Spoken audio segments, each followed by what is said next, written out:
Welcome to a playoff edition of Wings Weekly. Jay Klein Connect here, along with head coach Scott Langer, as usual. Coach, round two against Minot started out here at the ODI Center, and Friday night it ended up going to overtime and a really back and forth kind of game, and it felt like both teams had a lot of energy and playing with a lot of effort.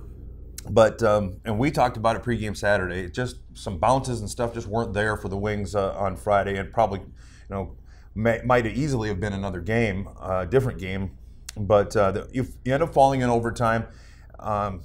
What did you guys take away from that game Friday?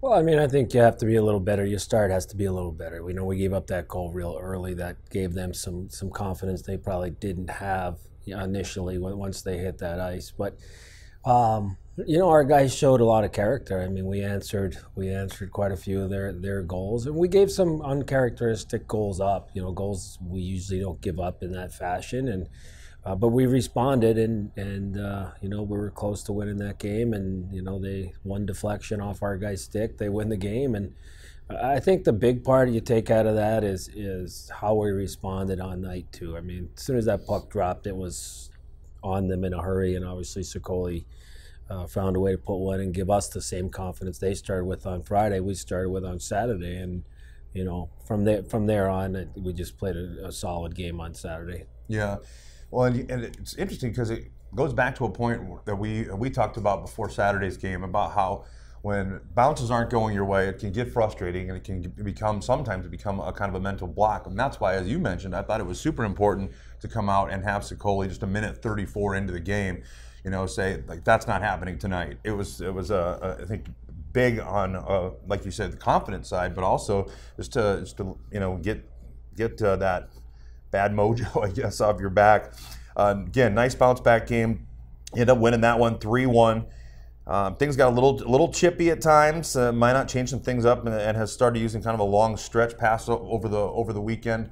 What did you guys think about Saturday? I know you mentioned you felt like it was a good game, but overall, what did you think about the play of the team on Saturday night? Yeah, I think defensively we were really good. We obviously had to slow them down a little bit, and I thought we did that. And the difference in the games where we were more opportunistic offensively. When we had some chances, we buried them, and we didn't have to worry about pucks bouncing over our sticks and having that unfortunate puck luck. But yeah, Minot came out, made some adjustments. We made some adjustments, and we knew that going in that Coach Murray's a good coach, and he's going to make corrections and change some things. So we just played a little bit of a chess match there. But I thought both games were good playoff hockey games. Excellent.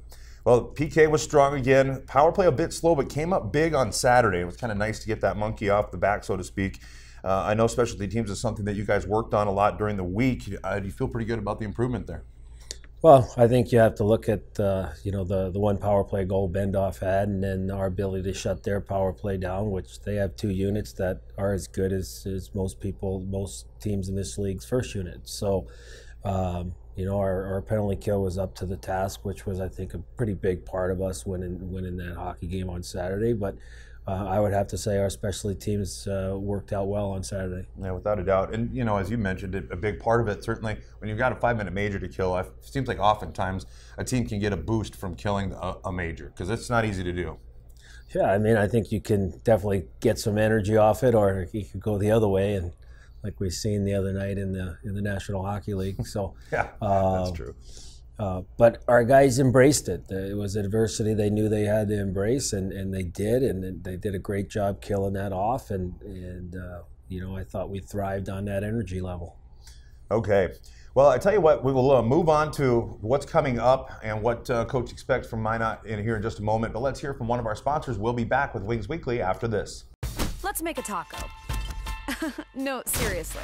Start with a tortilla, soft tortilla. Warm it, kiss it. Don't kiss it. Chicken? How about tequila lime chicken? Now we're cooking. Slice this, peel that, snip those. Salsa? Verde. Cheese? Cotija. Oh, forgot to mention guac. That's better. See, anyone can make a taco, but we're not anyone. We're Qdoba, and these are knockout tacos. Qdoba Mexican Eats. Choose flavor. Welcome back as we continue with Wings Weekly. Coach, now 2 games up in Minot, Friday and Saturday.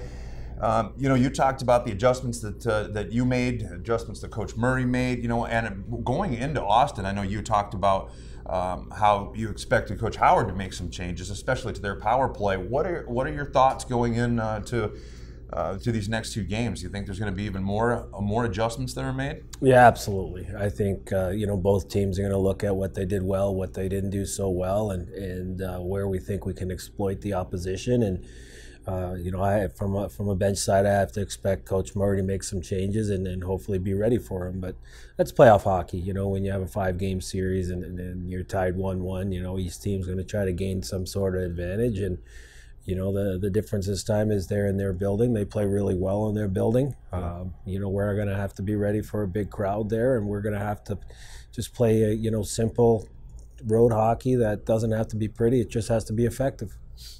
Okay. Wanted to talk about some other numbers or stats, so to speak. Are you happy right now with the hits, with those kinds of other things that you guys keep track of, face-off wins, all that kind of stuff? And are there some areas that you'd like to see some improvement? I think you always need to improve. If the physicality part of it's there, yeah. The numbers say so. We out-hit them both nights, and that was good for our energy stats. The face-offs, they were really good on Friday. They were very good against us on Friday. I thought we fixed some things on Saturday, and we were a little better. But it's always nice when you get to start with the puck instead of having to defend against it. So that's it's a big part of the game, those face-offs. And I think we really have to focus on how good Minot is on their draws, and we got to do a better job there. Okay. Well, tough to win 2 on the road. It's just the way it is, but especially against a good team like Minot. But I wanted to get back to something that you said earlier on in the season about going back to the win streak, in the middle of the season, where these players, this team has got kind of accustomed to winning back-to-back games. That can help in situations like this, can it? Well, I think so. I think the focus is on the first game. I mean, it's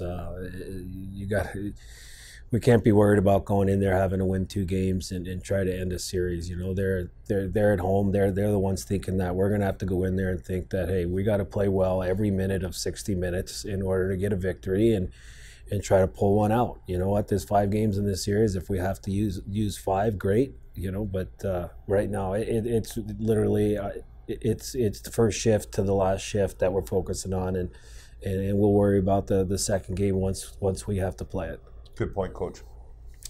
All right, well, folks, the Central Division Championship Series, best of 5, tied 1-1, as I'm sure most of you know. Game 3 will be Friday, May 3rd in Minot, and Game 4, Saturday, May 4th in Minot. 7:35 puck drop both nights. So make sure that you make a note of that. Kind of a different time. There will be a pregame on Hockey TV and on 94.1 The Rock at about 7:20.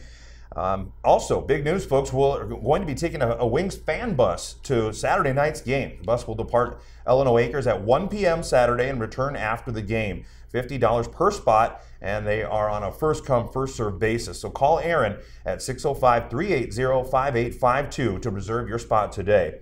As always, you can watch both games at Buffalo Wings and Rings in Aberdeen or by logging on to hockeytv.com or tune in to 94.1 The Rock, hubcityradio.com, or the Rock app. Game 5, if necessary, versus Minot, Monday 6th at the ODI Center, 7:15 puck drop.